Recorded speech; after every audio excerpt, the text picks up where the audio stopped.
Iniciamos la lección 16, la última lección del Tratado del Paisaje Español que hace referencia al ferrocarril. Hoy vamos a tratar los ferrocarriles de Madrid. Es la primera lección. Madrid hemos dividido en dos lecciones, dada la importancia del ferrocarril en la capital. Os he contado, al acabar ya prácticamente las charlas, que son charlas de aproximación de la historia del ferrocarril en relación con el paisaje español. No busquéis en ellas datos exhaustivos ni pueden competir con las charlas especializadas sobre los ferrocarriles españoles. Solo trataba de que os enamorarais de esas líneas maravillosas que se trazaron en los primeros tiempos del ferrocarril, que armonizaron con el paisaje y que lograron, en cierta manera, iniciar ese maravilloso mundo del ferrocarril español. Para los que queráis, os he aconsejado un libro precioso, que es un libro de Francisco Weiss, W-A-I-S, que es la historia de los ferrocarriles españoles. Es un libro ya antiguo, lo tendréis que encontrar en bibliotecas o de segunda mano. Y también para los que queráis disfrutar con el trazado de estas líneas, podéis ir al IGN, Instituto Geográfico Nacional, buscar en su página el comparador de mapas, y dentro de comparador de mapas tenéis arriba a la izquierda un clic donde podéis ver distintos mapas que os ofrecen, desde el actual a cualquier escala, y pinchar en el que pone escala 1.50.000 primera edición, o si no, 1.25.000 primera edición. El 50.000 primera edición es un mapa maravilloso de toda España con datos del siglo XIX, con los primeros mapas que se hacen de España, y ahí veréis los primeros ferrocarriles españoles dibujados en construcción. Es realmente una preciosidad, para que comprobéis por dónde iban los trazados, qué ferrocarriles desaparecieron. Como a veces los planos son muy antiguos, podéis luego ir al 1.25.000, primera edición, que ya son planos a veces ya de los años 50, 60, y ahí sí que veréis ya más ferrocarriles, y también veréis algunos que ya empiezan a desaparecer. Muy bien, pues empezamos con Madrid.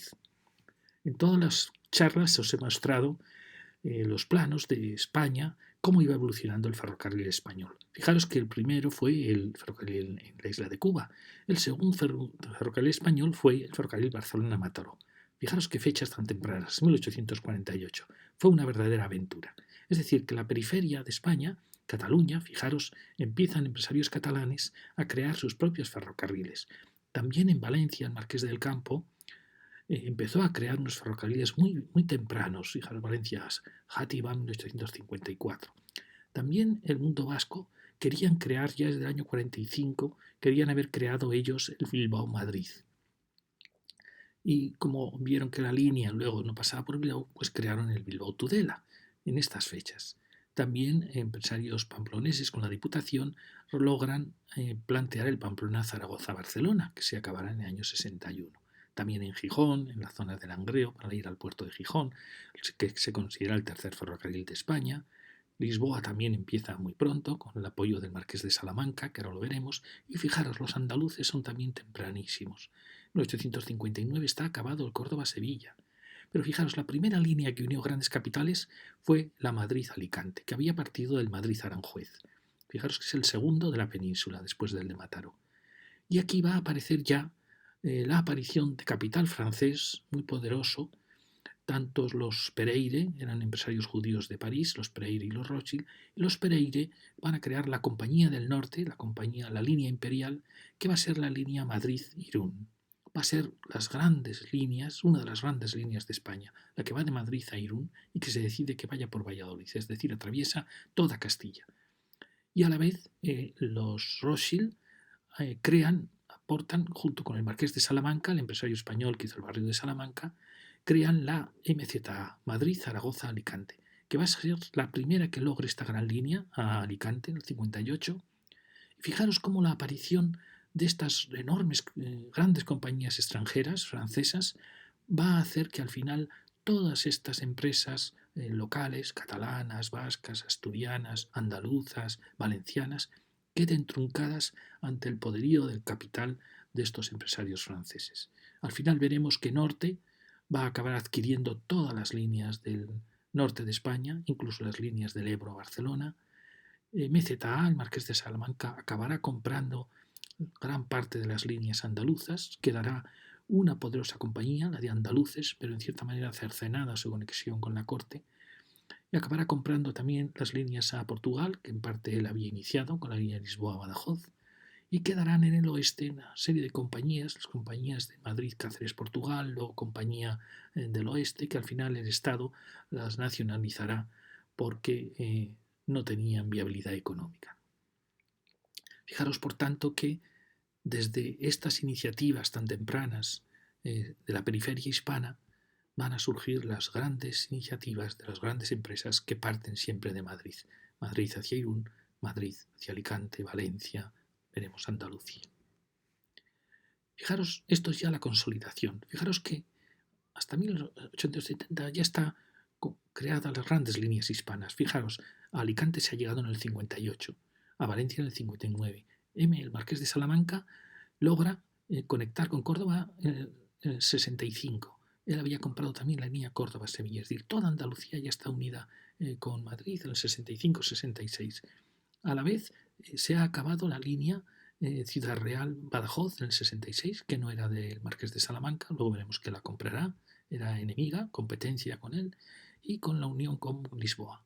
Y fijaros que en el 64 se ha acabado la línea Irún, de la cual van a nacer las líneas Asturias, las líneas a Zamora, y que logrará conectarse con Santander en el 66. En el 63 Bilbao se habrá conectado en Miranda con esa línea y con Zaragoza. Y en el 63 también las líneas del Marqués de Salamanca, de MZA, ha logrado enlazar Barcelona con Zaragoza y con Madrid. O sea que fijaros que en estas fechas ya está trazado el gran ferrocarril español. Fijaros que ni Asturias, hasta el 84, ni Galicia, hasta el 83, están conectadas con el ferrocarril en esta fecha. ¿Y el resultado de esto qué va a ser? Pues van a ser lo que era natural en estas enormes compañías internacionales, líneas radiales. Su interés era conectarse con Madrid. Una vez que esa línea estaba hecha, por supuesto que querían tener ramales que conectaran con el resto de capitales. Pero como veis, todo el ferrocarril español del norte se va a estructurar en esta única línea.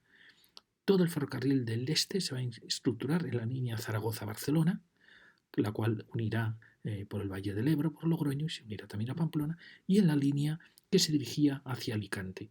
Esa línea de Alicante recibirá después la línea de Valencia, hará la línea de Murcia y hará la continuidad hacia Andalucía. Es decir, que de este tronco hacia Irún y de este tronco de MZA hacia Alicante van a nacer todo el resto de líneas hispanas. Fijaros que ya estamos en 1890 y ya toda España prácticamente está ya toda conectada. Incluso están apareciendo ya ferrocarriles de vía estrecha, los de Mallorca, los de Vascongadas, los de Asturias. Fijaros que en general ya en esta fecha, ¿qué ha surgido? Veréis que van a aparecer nuevas líneas. Ha aparecido esta línea Madrid-Ciudad Real, de esta compañía que quería competir con el MZA para conectar con Portugal. Ha aparecido ya la línea a Cuenca, ya está acabada, un verdadero desastre de línea, porque hasta el año 47 no se va a lograr unir con Valencia. Ha aparecido la línea Cáceres, también muy tardía, muy problemática. En el año 81 se logra. Ha aparecido una nueva línea hacia Medina del Campo, a través de Segovia. Ha aparecido un Valladolid-Ariza. Fijaros que han aparecido nuevas líneas que van poco a poco trabando lo que es el territorio español. Y como resultado de esa enorme preponderancia de las dos grandes compañías, va a haber una lucha a muerte entre las dos. Norte va a acabar comprando la línea Bilbao, Zaragoza va a acabar comprando la línea Santander, va a acabar comprando la línea Galicia, va a acabar comprando también la línea Segovia-Ávila. Curiosamente va a comprar en lucha con MZA, va a comprar la línea de Almansa, Valencia, Tarragona, algo asombroso. Y va a comprar una línea que tenía que haber sido de MZA, porque el Marqués de Salamanca había iniciado las negociaciones con Navarra. Va a comprar esta línea, que es importantísima, que es Pamplona-Zaragoza, Bilbao-Zaragoza y Zaragoza-Barcelona. Con lo cual hace una gran faena a MZA, porque MZA quería en cierta manera dominar todo lo que era el Levante, Valle del Ebro y Andalucía, y en cierta manera le trunca al llegar ella a Barcelona. ¿Qué va a hacer MZA, que es la compañía del Marqués de Salamanca? Ella ya controla, como veis, ha acabado controlando todo el Levante, las líneas a Murcia, y ha entrado en lucha con la compañía de andaluces. La compañía de andaluces podía haber sido la gran tercera compañía hispana, pero cometieron el error de llevarse mal entre los empresarios andaluces que la gestionaban, y en las discusiones entre la línea de Córdoba-Sevilla, que había sido hecha por andaluces, con el Sevilla-Cádiz, hace que al final el marqués de Salamanca, MZA, compre la línea Córdoba-Sevilla. Esto fue un desastre para andaluces porque en cierta manera les cortó las conexiones con Madrid, todos los tráficos, porque el marqués de Salamanca acaba el Córdoba Manzanares, con lo cual va a dominar la línea de Sevilla, luego comprará el Sevilla-Huelva y acabará el Sevilla-Mérida, incluso Cáceres. Fijaros que al final MZA va a comprar también esta compañía que había sido enemiga, muy enemiga de ella, la Ciudad Real Badajoz, la va a comprar después de que Ciudad Real hubiera hecho el Ciudad Real Madrid en competencia con él, y también comprará el Ciudad Real Madrid. Es decir, que MZA tiene todo este control, las conexiones con Lisboa, las conexiones con Levante, tiene la competencia de andaluces, pero los pobres están prácticamente aislados, y tiene la tremenda competencia de norte. Tal es la competencia que al final MZA logrará comprar una compañía catalana, porque la compañía norte les estaba dejando sin acceso a Francia. Entonces va a tener el éxito de comprar esta compañía catalana de Francia a Tarragona, y luego hará una segunda línea, como veis, para enlazar su línea de Zaragoza, que había en cierta manera quedado aislada de Barcelona por la compra de norte de esta compañía. Como veis, es apasionante la lucha entre estas dos grandes compañías, que se va a notar en las estaciones de Madrid. Príncipe Pío va a ser la gran estación del norte, de estilo un tanto afrancesado, y Atocha, de un estilo más hispano, va a ser la gran estación del Marqués de Salamanca de MZA. Perdón. Luego, como gran novedad, en el ferrocarril español estarán las propuestas de Primo de Rivera, propuestas muy idealistas del Plan Guadalhorce, que trataban de crear unas conexiones entre la España que había quedado olvidada. Por ejemplo, tratan de crear esta conexión Santander-Mediterráneo a través de Burgos-Soria, pasando por Calatayud-Teruel. O sea, una intención muy loable, pero que no tuvo éxito, no pudo completarse y no tuvo nunca tráficos suficientes. Hizo también el Castejón-Soria, tratando de unir las líneas internas. Esta tan interesante, una nueva entrada a Francia por Lérida. Se hizo un tramo de Lérida a Teruel, en parte se logró. De Teruel a Utiel no se hizo, y de Utiel a Albacete. Es decir, fijaros qué línea tan interesante que en cierta manera unía el interior español. Y a Madrid nos va a afectar en el sentido de que va a plantear el Burgos-Madrid, una línea nueva de conexión que pasa por Aranda, una nueva conexión con Madrid.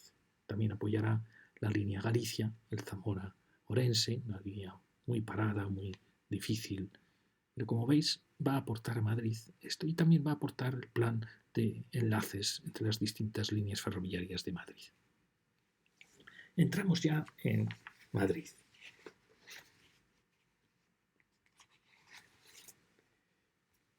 Fijaros que hemos pasado del mapa de España al mapa de Madrid. Así que Madrid, repitiendo un poco lo que os he dicho, como capital de la nación, vio surgir de ella las líneas que partían hacia los extremos de España. 1851, la primera línea Aranjuez. Os quiero, para los que sepáis, que me quedé asombrado porque esta es la primera línea de España. No tenemos ya el puente que saltaba el Manzanares, ha sido sustituido por uno de hormigón, primero fue de madera, luego de hierro. Existía en Aranjuez un puente que era de madera, luego pasó a ser de hierro. Es apasionante la historia, y si paseáis algún día por Aranjuez os descubriréis que aún están los pilotes de ese primer puente de madera que luego pasó a ser un puente de hierro. Es realmente asombroso. Están al lado de los puentes de los estribos del nuevo puente que se hizo. Es asombroso cómo quedan constancia aún de los primeros ferrocarriles españoles, para el que quiera recorrer sus caminos. De esta línea de Aranjuez va a partir la poderosísima línea Alicante, acabada en 1858. De ella, de MZA, del Marqués de Salamanca, de ella va a salir la línea hacia Toledo, una línea que podía haber tenido un gran futuro si se hubiera continuado hacia Extremadura, hacia Cáceres, hacia la línea Alta Extremadura. Pero la lucha entre compañías, como veremos, no dejó continuarla, con lo cual fue una línea en fondo de saco que en cierta manera se truncó. También de Madrid va a surgir la Compañía del Norte, como hemos dicho, que en el año 64 empieza en Valladolid, casi en el 58, en el 60 ya empiezan a construirse, y en el año 64 ha logrado ya llegar a Irún. Es la gran línea de la Compañía del Norte, que luego veremos que optó por ir por Ávila y que va a construir la estación de Príncipe Pío. La estación de MZA va a ser una estación primero en Atocha, que irá creciendo poquito a poco hasta que se haga la nueva maravillosa estación de Atocha. Y luego fijaros que MZA también ha empezado la línea a Zaragoza, es decir, que iba por Guadalajara para Zaragoza-Barcelona. Y que en el año 63 se va a culminar. Ya en el 59 ha llegado a Guadalajara, es decir, que son las grandes. Esta compañía quería tener, los aragoneses querían tener una estación en la zona del Retiro, una estación de Aragón, pero era la misma compañía. Entonces al final, como es natural, Marqués de Salamanca las unió, pasando precisamente por Entrevías, por eso se llama Entrevías, Madrid, y las unió para llegar juntas a Atocha, junto a la línea de Alicante. Fijaros que ya se empieza a notar aquí la competencia entre esas dos líneas ferroviarias, que en cierta manera reflejan también esa competencia entre las dos Españas, la España del norte, cantábrica, castellana, y la España del sur, del Mediterráneo, incluso del Valle del Ebro. Dos Españas, y cada una tenía su compañía ferroviaria, su propia estación.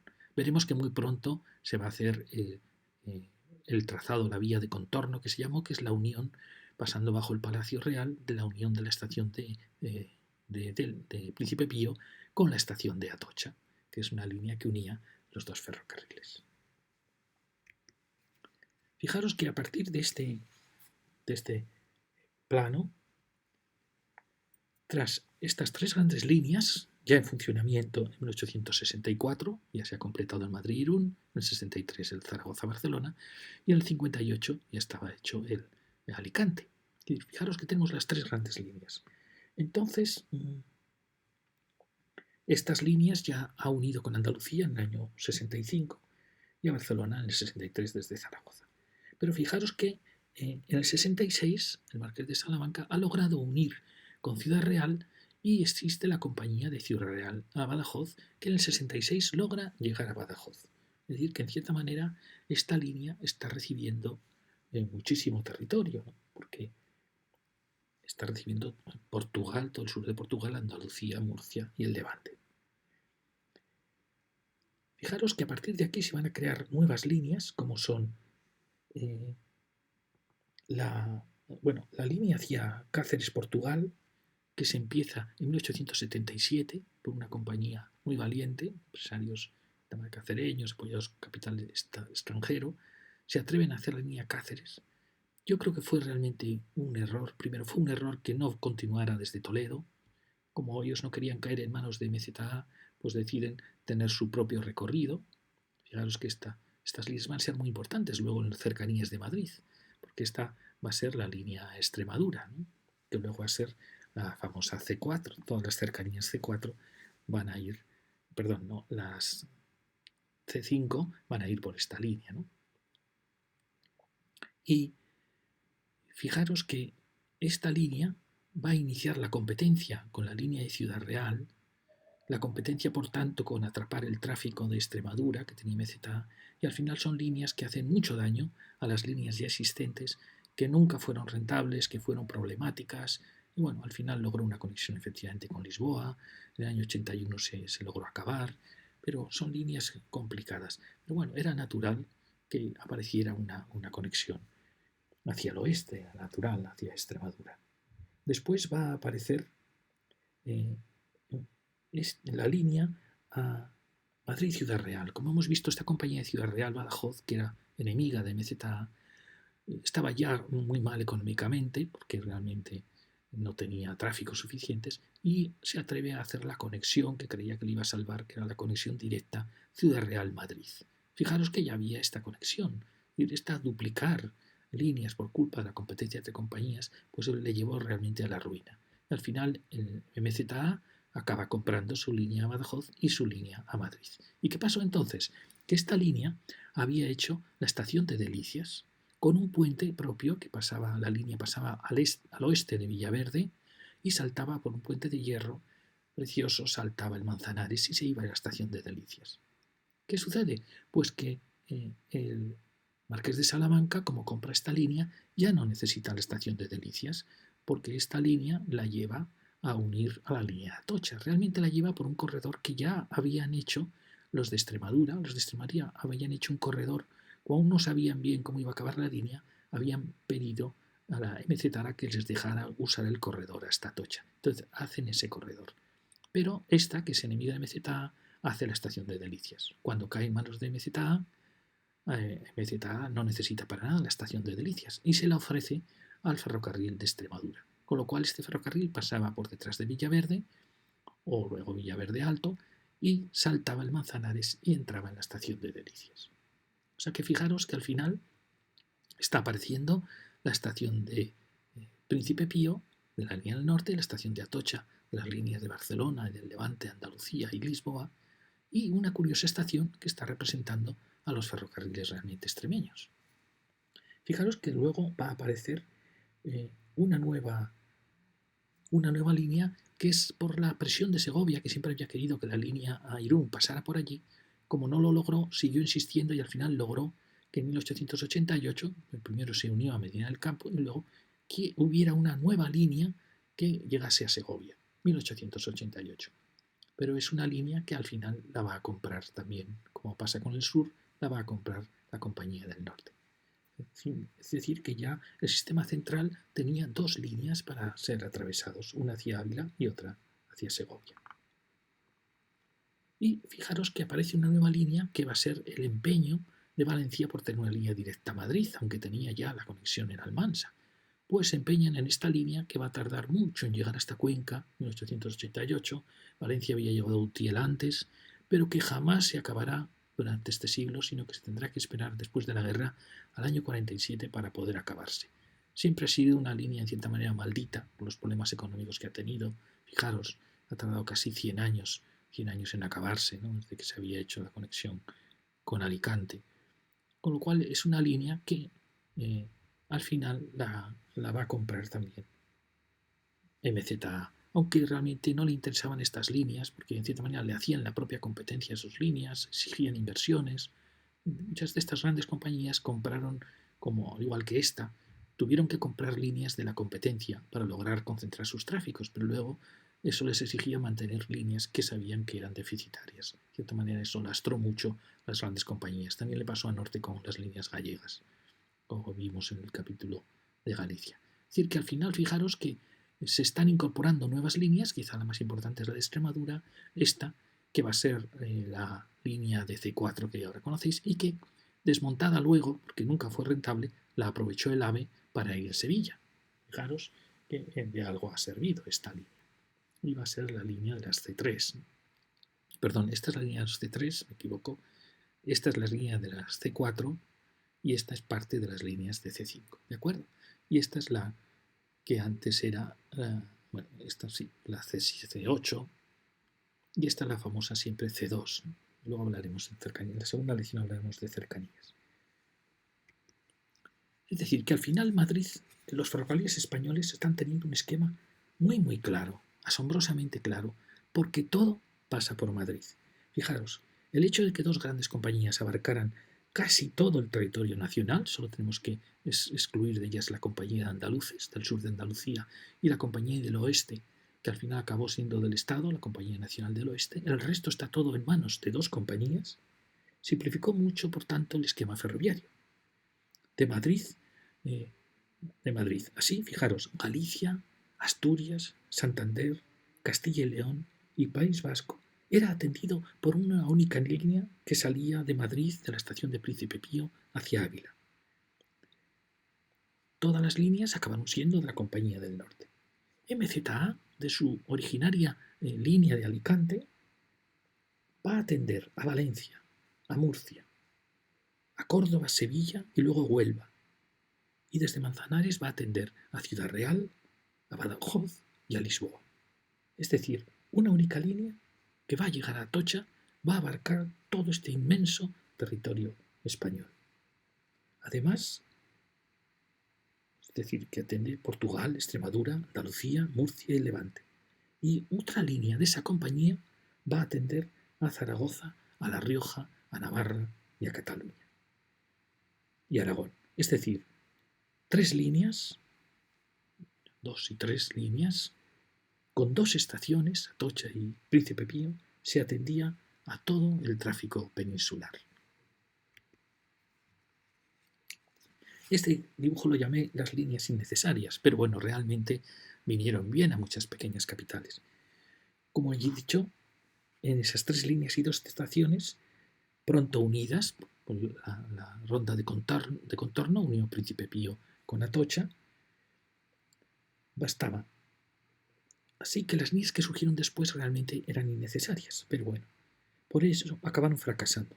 Así, la línea de Cáceres, muy costosa, que tardó mucho, que había aprovechado la estación de Delicias, la línea a Madrid-Ciudad Real, que también era deficitaria, que la compró MZA, pero que nunca tuvo tráficos suficientes, la futura línea a Burgos, planteada por Primo de Rivera, que nunca logró tener tráficos suficientes, pero que sí que hizo plantear la creación de una estación. Se habló mucho de una nueva estación central de Madrid, que se estaría en la zona de donde luego fueron nuevos ministerios, y lo provocó esa discusión en parte la llegada de la línea Burgos, que empezó a señalar el área de Chamartín, Fuencarral Chamartín como una línea, punto bueno para la entrada de esa línea.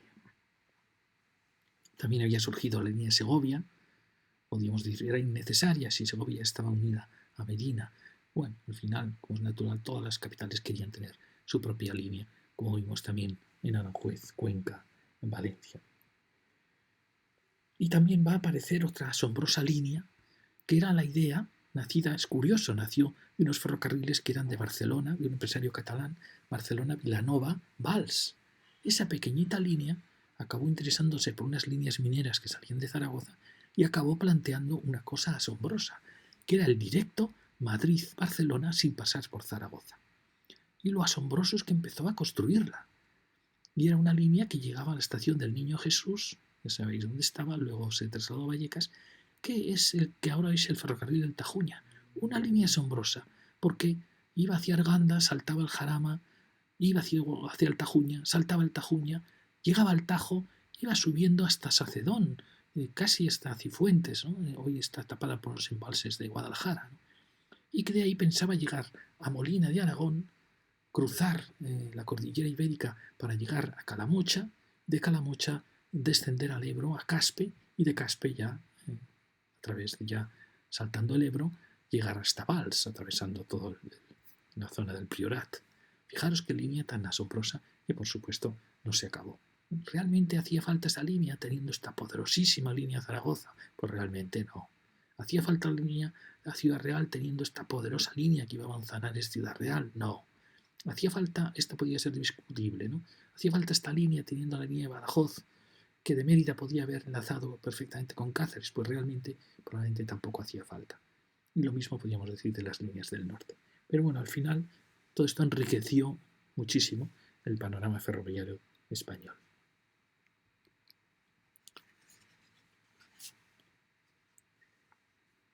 Fijaros que, repitiendo esto, aunque os canse un poco, la línea Cáceres nace en competencia con la línea de Badajoz, que en cierta manera aún no era del Marqués de Salamanca, era de otra compañía, pero nacen en competencia. Luego, como esa línea va a ser de MZA, aún aumenta más la competencia, una gran compañía y una compañía casi extremeña. Ambas trataban de llegar a Lisboa. ¿No hubiese sido mejor, pienso yo, reforzar la línea de Badajoz, mejorar, duplicar su vía, electrificarla? Con la línea de Cáceres-Portugal se debilitaron ambas líneas. Por eso el ferrocarril de Portugal de Extremadura nunca tuvo fuerza suficiente. Además, había cometido el desprecio de no haber pasado por Toledo. Otra línea equivocada fue, como os digo, el Madrid-Ciudad Real, nacida para competir de nuevo con MZA en la línea Manzanares-Ciudad Real de MZA. Otro gran error, nunca fue rentable, como os he dicho, y nunca fue rentable. No logró fomentar el tráfico con Portugal en absoluto y desmontada ha servido para el AVE a Sevilla. Otra línea equivocada fue el Aranjuez hacia Valencia por Cuenca, porque ya teníamos esta poderosa línea que hubiese mejorado sus prestaciones y en vez de eso hubo que dedicarse el esfuerzo enorme de intentar acabarla, que casi no se acaba.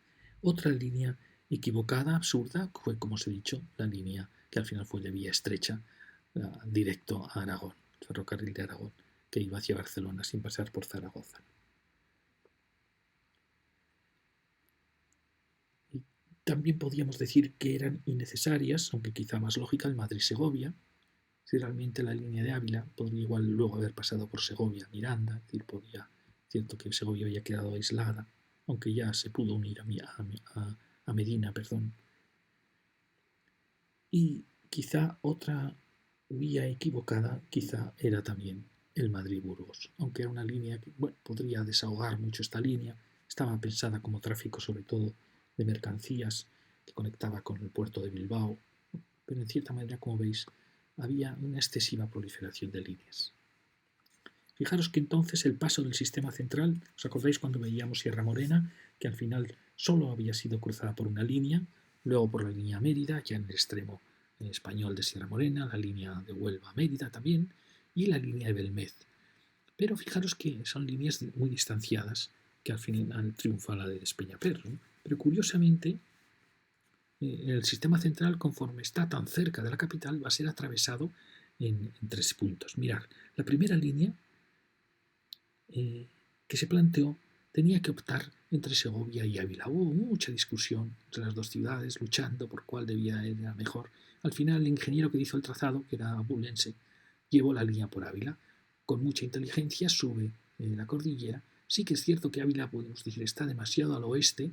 Si realmente la línea luego se dirigía hacia Valladolid y hacia Irún, realmente la línea hubiera sido quizá más lógico ir por Segovia. Pero bueno, al final llegó a Ávila y luego desde Ávila ya descendía hacia Medina del Campo, Valladolid. En cierta manera no era el camino más directo, por eso muy pronto Segovia hizo su conexión con Medina del Campo y planteó una nueva conexión desde aquí, que subía con numerosas curvas, iba subiendo, ascendiendo para pasar por el Guadarrama. Es decir, alcanzar Segovia en un puerto perfecto, en cierta manera.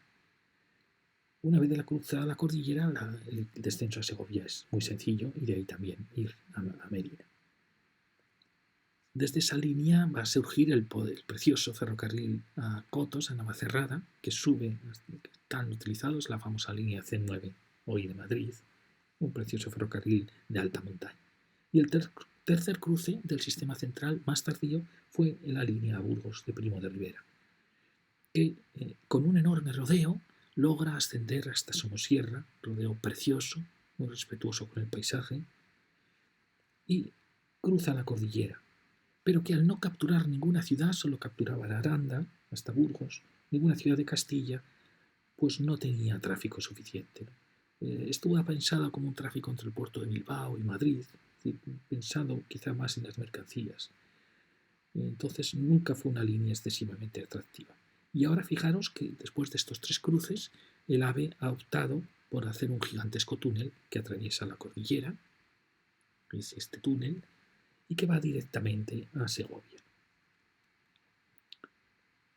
Es decir, que al final el AVE ha optado por el camino directo a Segovia, pero luego a girar.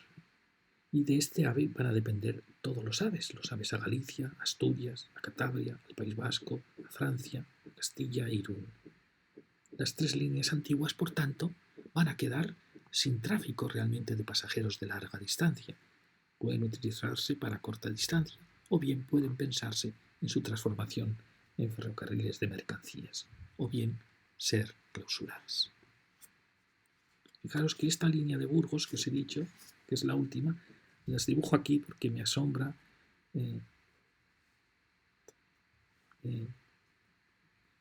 su recorrido, luego lo veremos, pero fijaros que al final una gran cordillera, el corazón de España, posee 3 ferrocarriles nada menos, 3 y muy cercanos. Ni siquiera Sierra Morena ni el sistema ibérico lograron tantos pasos. Sin duda lo provoca estar tan cercanos a cercanía de la cordillera a Madrid y la presencia de antiguas rutas castellanas, rutas muy antiguas que unían sus capitales. Aunque, como pasó en Andalucía, al final con una sola conexión hubiera bastado. Quizá hubiera bastado una sola, o bien la única Segovia, o bien la que se hizo a Ávila. Y quizá una vez cruzada la cordillera, bastaba haber atendido de Segovia, quizá en Segovia, Ávila, Salamanca, hubiera bastado, y desde Segovia haber ido a Medina del Campo, Valladolid. Es decir, que probablemente es un esfuerzo un poco innecesario. Medina del Campo se convirtió, por tanto, en el nudo distribuidor perfecto. Desde ella salía la línea Valladolid, que recogería a Galicia, Asturias, a Cantabria también, Santander, que recogería también al País Vasco, a Burgos, a Francia. Era la línea más poderosa, prácticamente la línea principal, casi única, de la gran Compañía del Norte. De Medina del Campo iba a salir una nueva línea a Zamora en competencia con la línea del norte para llegar a Galicia. Orense fue la compañía que luego fue del oeste, un verdadero también desastre de tiempo, casi hasta el año 58, casi no se acaba la línea, que hizo la competencia a la línea gallega. Al final ni una ni otra acababan de estar bien atendidas.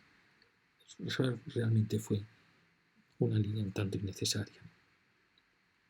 Pero como veis, Medina es uno de los centros de salida.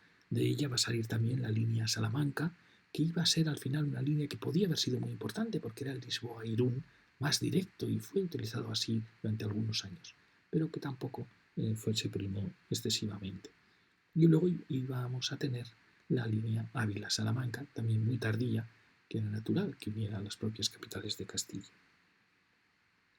Probablemente en un futuro, con ya el AVE para pasajeros, habrá que pensar cuál de las tres líneas es la más rentable y la mejor para mercancías y cuáles quedarán para corta distancia, si es que alguna vez queda. Es decir, en ellas está el futuro, en cierta manera, de decisión de para qué se usa el ancho nacional, para qué vamos a usar las líneas de AVE. Aquí hablo del patrimonio cultural. Realmente los tres ferrocarriles que cruzan la cordillera, por su trazado tan adaptado a la fotografía, tan inteligente, por los parajes maravillosos que atraviesan, es un verdadero patrimonio cultural. La mezcla del ingenio del hombre con una naturaleza casi virgen en los tres trazados, en muchos puntos, creo que los tres corredores, si algún día se abandonan, no sé, son merecedores de respeto y de unas medidas de protección como realmente un patrimonio cultural de todo este territorio. Son trazados bellísimos, en una naturaleza muy hermosa, trazados muy cuidadosos, muy respetuosos. Fijaros, por ejemplo, el ferrocarril que marcha hacia Somosierra, el ferrocarril de Burgos,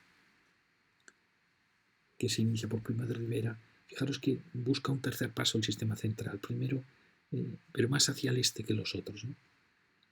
Aprovecha una antigua vía a Colmenar y luego asciende a la divisoria Manzanares-Lozoya para cruzarla, cota ya 1100.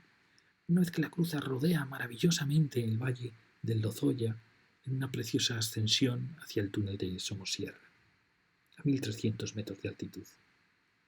Todas las líneas ferroviarias se habían tendido a ir directas o a ir hacia el oeste.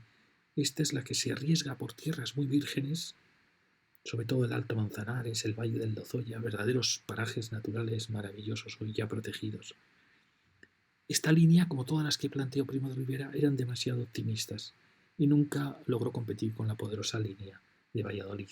Sin embargo, era una alternativa muy buena para las mercancías que se dirigían, por ejemplo, a los puertos de Bilbao o hacia Irún, Francia, porque era una vía directa y no congestionaba, aliviaba en cierta manera, podía aliviar la línea de Valladolid.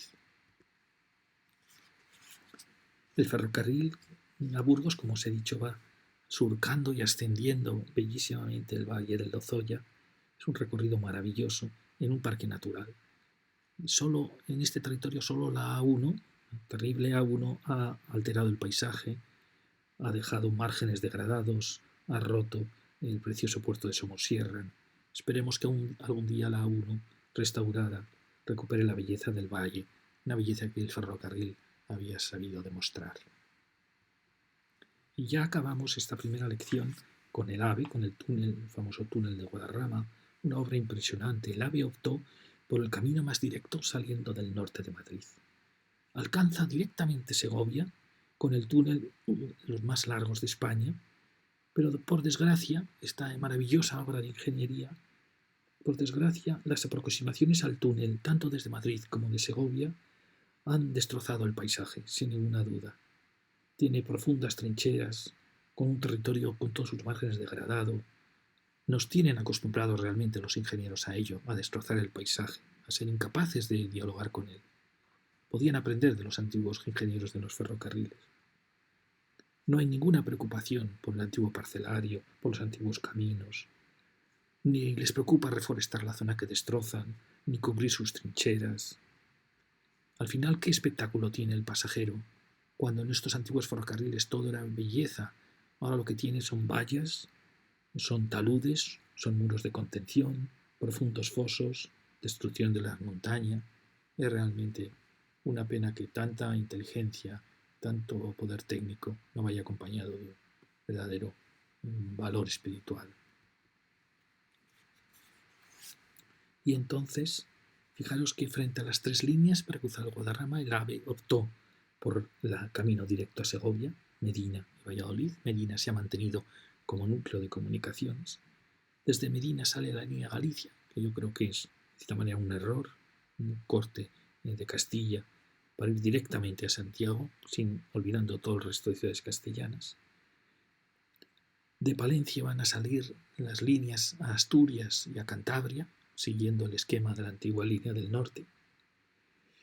Es decir, que al final una única línea va a atrapar todo el tráfico de pasajeros. Entonces, luego hablaremos de estas 3 líneas que pueden quedar para el tráfico de mercancías. La línea de Burgos se ha hablado, ahora está cerrada.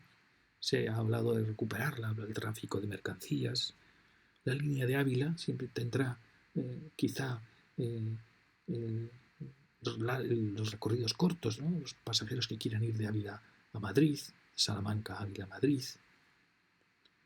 Y luego tendremos la línea de Segovia, que realmente es una que empieza a no ser necesaria al tener directamente el AVE en ella. Pero como vemos, estas decisiones van a ser las que van a marcar el futuro del ancho nacional español, el futuro de las mercancías, el futuro de la corta distancia, el futuro también de cercanías de Madrid, incluso del metro de Madrid. Va a ser muy interesante en la articulación de España.